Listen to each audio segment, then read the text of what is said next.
दोस्तों टाइम कम है और दोस्तों आपको जो है उन प्रश्नों को पढ़ना चाहिए जो दोस्तों एग्जाम में पूछे जाने वाले हैं। तो आप इस वीडियो को अच्छी तरीके से दोस्तों कम से कम 10 से 15 प्रश्न देख लीजिए, आपको बहुत इंपॉर्टेंट प्रश्न लग जाएगा। और दोस्तों पूरे वीडियो को अगर देख लेते हैं तो यहाँ से दोस्तों आपको 70% से जो है पूछने की चांस पूरा है और आप लोग अच्छी तरीके से देख करके एग्जाम देने के लिए चले जाइए। तो दोस्तों शुरू करते हैं बिना टाइम वेस्ट करते हुए। और जैसा कि आप सभी को पता है कुछ ही घंटे बचे हुए हैं और हमको पढ़ना है, तो सारे प्रश्नों को आप लोग को अच्छे तरीके से देख लेने हैं। अब यहाँ पर देखिए दोस्तों क्या बोला जा रहा है, 1 नंबर कह रहा है कि संवेगात्मक बुद्धि पद का प्रतिपादन किसके द्वारा किया गया है। तो दोस्तों यहाँ पर क्या हो जाएगा, 1 नंबर का राइट आंसर तो सी नंबर जाएगा, यानी क्या हो जाएगा सॉल्वे तथा मेयर, राइट आंसर सी नंबर जाएगा। अब आगे की ओर बढ़ते हैं, यहाँ पर दूसरा नंबर देखते हैं क्या बोला जा रहा है। कह रहा है कि बुद्धि के एक कारकीय सिद्धांत के प्रतिपादक निम्न में से कौन है। तो यहाँ पर राइट आंसर क्या हो, डी नंबर हो जाएगा, यानी अल्फ्रेड बीने राइट आंसर हो जाएगा। अब दोस्तों आगे की ओर बढ़ते हैं, सारे प्रश्न आप लोग को अच्छे तरीके से देख लेने हैं और जाकर के दोस्तों 50% से 80% यहाँ पे से पूछे जाएंगे। अब दोस्तों यहाँ पर क्या है, निम्नलिखित में से कौन सृजनात्मक चिंतन की अवस्था नहीं है। तो यहाँ पर 3 नंबर का राइट आंसर क्या होगा, सी नंबर यानी धारण राइट आंसर हो जाएगा। अब यहाँ पर देखिए 4 नंबर क्वेश्चन क्या बोला जा रहा है, कह रहा है कि जिस बच्चे की बुद्धि लब्धि 33 से 39 हो उसे किस श्रेणी में रखा जा सकता है। तो यहाँ पर राइट आंसर क्या हो जाएगा, तो 4 नंबर का राइट आंसर बी नंबर हो जाएगा, साधारण मानसिक दुर्बलता हो जाएगा। अब दोस्तों आगे की ओर बढ़ते हैं, यहाँ पर क्वेश्चन नंबर 5 क्या बोला जा रहा है, कह रहा है कि स्टैनफोर्ड बिनेस स्केल का प्रथम संशोधन वर्ष है। तो यहाँ पर दोस्तों 5 नंबर का आंसर ए नंबर हो जाएगा, यानी 1916 हो जाएगा। अब दोस्तों आगे की ओर बढ़ते हैं, यहाँ पर आ चुके हैं 6 नंबर क्वेश्चन क्या बता रहा है, बुद्धि लब्धि क्या है। तो बुद्धि लब्धि क्या है, तो यहाँ पर दोस्तों क्या हो जाएगा 6 नंबर का आंसर सी नंबर, यानी व्यक्ति की मानसिक आयु और वास्तविक आयु का अनुपात होता है। अब आगे देखते हैं दोस्तों क्वेश्चन नंबर 7 नंबर क्या बोला जा रहा है, कह रहा है कि संसार का प्रथम बुद्धि परीक्षण है। तो यहाँ पर 7 नंबर का राइट आंसर क्या हो जाता है, तो 7 नंबर का बी नंबर राइट आंसर यानी बीने साइमन बुद्धि परीक्षण हो जाएगा। अब आगे बढ़ते हैं दोस्तों क्वेश्चन नंबर यहाँ पर 8 नंबर आ चुके क्या बोला जा रहा है, कह रहा है कि रंगीन प्रोग्रेसिव मैट्रिक्स द्वारा किसकी बुद्धि का मापन होता है। तो यहाँ पर 8 नंबर का राइट आंसर क्या हो जाता है, तो 8 नंबर का ए नंबर यानी बालकों का। अब दोस्तों आगे की ओर बढ़ते हैं, यहाँ पर देखिए क्वेश्चन नंबर 9 क्या बोला जा रहा है, कह रहा है कि किसी व्यक्ति की किसी विशेष क्षेत्र की विशेष योग्यता कहलाती है। तो दोस्तों क्या कहलाती है, यहाँ पर राइट आंसर क्या हो जाएगा 9 नंबर का, तो डी नंबर यानी अभिक्षमता कहलाती है। अब आगे की ओर बढ़ते हैं, यहाँ पर दोस्तों क्वेश्चन नंबर 10 क्या बोला जा रहा है, कह रहा है कि बुद्धि तथा सृजनात्मक के बीच कैसा संबंध है। तो 10 नंबर का यहाँ पर राइट आंसर क्या हो जाता है, तो ए नंबर हो जाएगा दोस्तों, यानी धनात्मक राइट आंसर हो जाएगा। सारे प्रश्नों को आप लोग अच्छे तरीके से देख लें क्योंकि सारे इंपॉर्टेंट प्रश्न आपको एग्जाम में पूछेंगे, ठीक है। यहाँ पर देखिए 11 नंबर, किसने संज्ञात्मक मूल्यांकन प्रणाली विकसित किया। तो दोस्तों यहाँ पर 11 का राइट आंसर बी नंबर हो जाएगा, यानी जेपी दास एवं नागलियरी राइट आंसर हो जाएगा। अब दोस्तों आगे की ओर बढ़ते हैं, यहाँ पर देखते 12 नंबर क्या बता रहा है, कह रहा है कि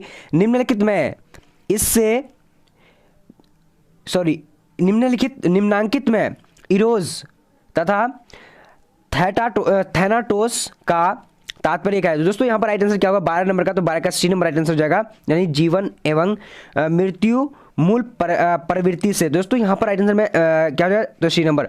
मैं इसीलिए थोड़ा सा अटक रहा हूँ, आप लोग अच्छी तरह से देख लीजिएगा बोलने में, क्योंकि दोस्तों यहाँ पर क्या होता है कि मुझे फटाफट तेजी से करने होते हैं सारे प्रश्नों को, इसलिए थोड़ा सा यहाँ पर अटक रहा हूँ। तो आप लोग अच्छी तरह से पढ़ लीजिएगा, ठीक है। अब यहाँ पर देखिए MMPI आविष्कारिका किसने विकसित किया। तो यहाँ पर दोस्तों 13 का नंबर का आंसर डी नंबर जाएगा, यानी हथबे तथा मैकनिले हो जाएगा। अब दोस्तों आगे की ओर बढ़ते हैं, यहाँ पर देखिए क्वेश्चन नंबर 14 नंबर क्या बोला जा रहा है, जब व्यक्ति अपने आह को किसी कष्ट कर इच्छा को ठीक विपरीत इच्छा की प्रेरणा विकसित कर उससे उत्पन्न चिंता से अपने आप को बचाता है, उसे कहा जाता है। दोस्तों क्या कहा जाता है, तो यहाँ पर 14 का राइट आंसर क्या होगा, बी नंबर यानी प्रतिक्रिया निर्माण हो जाएगा। अब दोस्तों आगे की ओर बढ़ते हैं, देखिए क्वेश्चन नंबर 15 क्या बोला जा रहा है, कह रहा है कि व्यक्ति का आत्म सिद्धांत किसने प्रतिपादित किया। तो यहाँ पर 15 का राइट आंसर क्या होगा, सी नंबर यानी रॉजर्स हो जाएगा। अब आगे बढ़ते हैं दोस्तों क्वेश्चन नंबर 16 क्या बोला जा रहा है, कह रहा है कि शेल्डन के व्यक्तित्व का आयताकार प्रकार क्रेशमर के किस व्यक्तित्व प्रकार से मिलता जुलता है। तो यहाँ पर दोस्तों 16 का राइट आंसर क्या होगा, सी नंबर यानी पुष्टकाय प्रकार हो जाएगा। अब दोस्तों आगे की ओर बढ़ते हैं, पर देखिए क्वेश्चन नंबर 17 क्या बता रहा है, कह रहा है कि क्रेन हार्नी के व्यक्तित्व सिद्धांत का नाम क्या है? तो दोस्तों यहाँ पर राइट आंसर क्या होगा? 17 नंबर का 17 का राइट आंसर सी नंबर हो जाएगा, यानी सामाजिक मनोवैज्ञानिक सिद्धांत हो जाएगा। अब दोस्तों आगे की ओर बढ़ते हैं। यहाँ पर 18 नंबर क्वेश्चन क्या बोल रहा है? कि ऐसे व्यक्ति जो सामाजिक कार्यों में रुचि लेते हैं तथा दूसरों की भलाई विशेष ध्यान देते हैं, उन्हें युग के अनुसार किस व्यक्तित्व प्रकार में रखा जाएगा? तो दोस्तों यहाँ पर 18 का राइट आंसर क्या हो जाएगा? तो 18 का बी नंबर यानी बहिर्मुख हो जाएगा, मूर्खी। अब आगे बढ़ते हैं दोस्तों। 19 नंबर क्या बोला जा रहा है? कह रहा है कि व्यक्तित्व मापन का उपयोग किया जाता है। तो 19 का यहाँ पर राइट आंसर क्या हो जाएगा? 19 का राइट आंसर डी नंबर यानी उपयुक्त सभी हो जाएगा। अब दोस्तों आगे की ओर बढ़ेंगे। यहाँ पर क्वेश्चन नंबर आ चुके 20 नंबर क्या बोला जा रहा है? कह रहा है कि मनोविज्ञान में किस व्यक्ति ने व्यक्तिगत विभिन्नता के संप्रत्यय को सबसे पहले प्रकाश लाया? तो यहां पर राइट आंसर क्या हो जाएगा दोस्तों? किसने प्रकाश में लाया था? तो 20 नंबर का राइट आंसर डी नंबर यानी गाल्टन ने लाया था। अब दोस्तों आगे की ओर बढ़ते हैं। यहाँ पर क्वेश्चन नंबर 21 क्या बोला जा रहा है? वह क्या है कि यहाँ पर व्यक्ति अपनी अनुभूतियों एवं क्रियाओं का अधिकार स्वीकृत रूप में देखता है। तो दोस्तों क्या देखता है? तो 21 नंबर का राइट आंसर क्या हो जाएगा? तो सी नंबर यानी यौक्तिकीकरण देखती है। ठीक है, चलिए अब आगे की ओर बढ़ते हैं। यहाँ पर देखिए क्वेश्चन नंबर 22 क्या बोल रहा है? कह रहा है कि व्यक्तित्व का कार्यपालक शाखा माना गया है। तो दोस्तों यहाँ पर 22 का राइट आंसर क्या होगा? तो बी नंबर जो है आह को कहा गया है। अब दोस्तों आगे की ओर बढ़ते हैं। यहाँ पर 23 नंबर क्वेश्चन क्या बोला जा रहा है? कह रहा है कि फ्राइड के अनुसार निम्नलिखित में से कौन सा रचनात्मक क्रियाओं का मूल स्रोत है? तो यहाँ पर 23 का राइट आंसर क्या होगा? तो ए नंबर हो जाएगा, इरोज राइट आंसर हो जाएगा। अब दोस्तों आगे की ओर बढ़ते हैं। यहाँ पर क्वेश्चन नंबर 24 नंबर क्या बोल रहा है? मनोविश्लेषणवादियों ने आकार के दृष्टि से मन के किस भाग को बड़ा माना है? तो यहां पर दोस्तों राइट आंसर क्या हो जाएगा? 24 का राइट आंसर सी नंबर हो जाएगा, नहीं अचेतन मन। अब दोस्तों आगे की ओर बढ़ेंगे। यहां पर देखेंगे क्वेश्चन नंबर क्या 25 नंबर क्या बोला जा रहा है? कह रहा है कि मानवतावादी मनोविज्ञान के जनक है। तो यहां पर 25 नंबर का राइट आंसर क्या हो जाता है? 25 का तो सी नंबर राइट आंसर यानी मैस्लो हो जाएगा। अब आगे की ओर बढ़ते हैं। यहाँ पर क्वेश्चन नंबर 26 क्या बोला जा रहा है? निम्नलिखित में से कौन सही क्रम है? तो यहाँ पर 26 का राइट आंसर क्या हो जाता है? तो 26 का राइट आंसर सी नंबर हो जाएगा, यानी मौखिक अवस्था, गुद्दा अवस्था, अव्यक्त अवस्था। ठीक है, ये सारे हो जाएगा। अब दोस्तों आगे की ओर बढ़ते हैं। देखिए क्वेश्चन नंबर क्या 27 नंबर क्या बोल रहा है? कह रहा है 27 नंबर,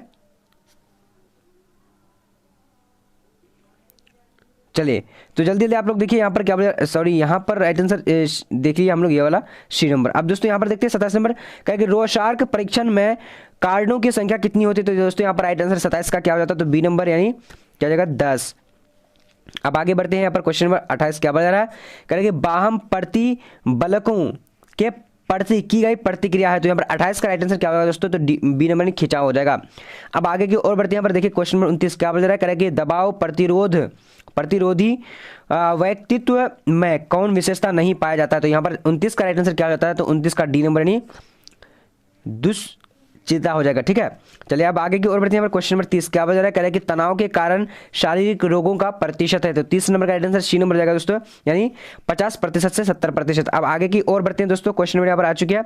कोसाबा के अनुसार दृढ़ व्यक्ति के लोग में उच्च स्तर की क्या होती है? तो 31 का राइट आंसर ए नंबर यानी वचनबद्धता पाई जाती है। अब दोस्तों आगे की ओर बढ़ते हैं। यहाँ पर क्वेश्चन नंबर 32 क्या बोला जा रहा है? कह रहा है कि जब किसी की आवश्यकताओं की समुचित रूप से पूर्ति नहीं होती तो उसमें ऐसी स्थिति में उत्पन्न होने की संभावना होती है। तो कौन सी स्थिति संभावना होती है?